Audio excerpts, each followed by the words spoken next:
Okay, the authoritarian leaders of China and Belarus, meeting in Beijing, joined in urging a ceasefire in negotiations to bring about a political settlement in Ukraine.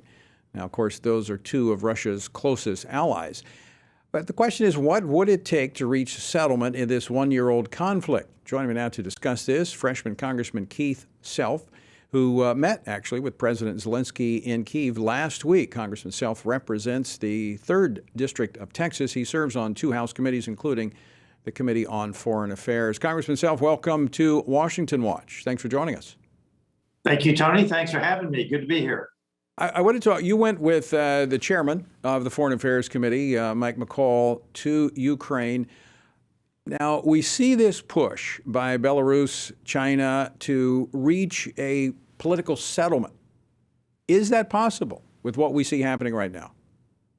I don't think so. And first of all, what does that mean? Does it mean Russia is going to get part of the Ukrainian territory to keep, to include the land bridge to Crimea? So I don't see this as a meaningful initiative at all. Tell us about your trip last week to Kyiv and your interaction with President Zelensky. Well, we actually saw some of the training areas in Poland, and then we took the night train into Kyiv, spent the day in Kyiv, and then the night train back into Poland. The meeting with President Zelensky was very somber, very sober. He's got some serious things that he's dealing with, of course, but he laid out his priorities, and that's what we spent most of the time on. It's his priorities, Ukraine's priorities, what they need in order to take the offense and to defend their land and to take back the territory that the Russians currently hold.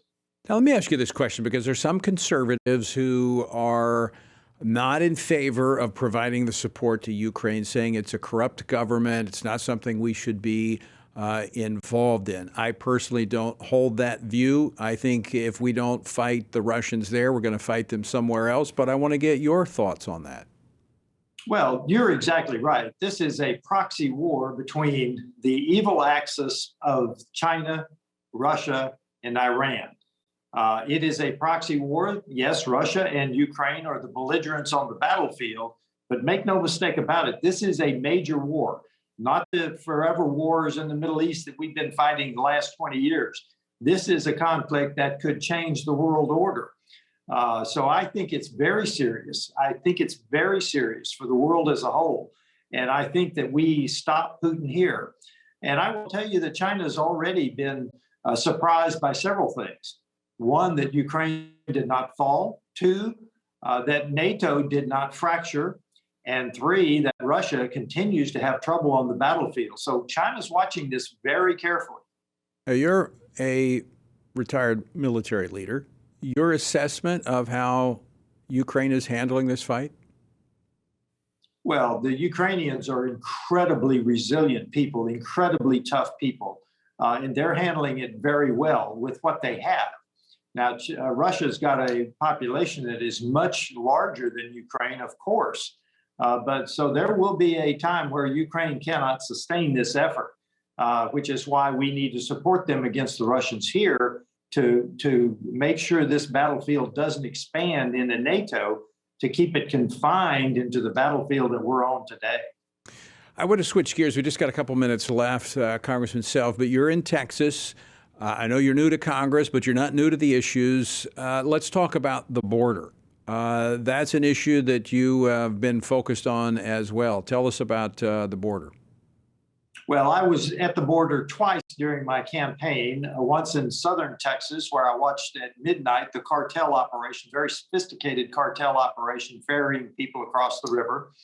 And then I went to the El Paso sector, and we looked at the border control agents, the local sheriff, the landowners, and that's where I came away with the idea, with the belief that this is not a broken system. It is a system that is not being enforced at all. The policy that was changed with the stroke of a pen the day that Biden took office is the policy that we're living under today, and it is not to enforce our laws. What's behind that, Congressman? What do you think is behind simply the lawlessness that's being allowed on the border? I think it is that the this administration wants as many people across the border as fast as possible, and they are going to rely on the short memories of the American people so that 5 years from now, 7 years from now, we will have forgotten these people will be integrated into society and they will be Democrat voters.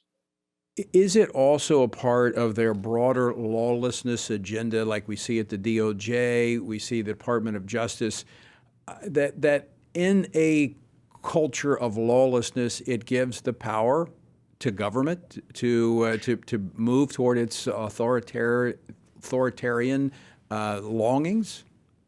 Well, it does, because people want stability in their life. They want safety in their life. They want to be able to go to soccer games. They want to go to the store, and they want to go to church or the synagogue. They want peace and stability in their lives. And if they don't have it, they often turn to a strong man. Yeah. And they will be accepting of tyranny. Right. And that's my concern, is they will eventually accept tyranny if there's enough lawlessness. You're not the only one that has that concern. Congressman Self, great to see you. Thanks so much for joining us here on Washington Watch. Thank you for having me, Tony. Have a great evening.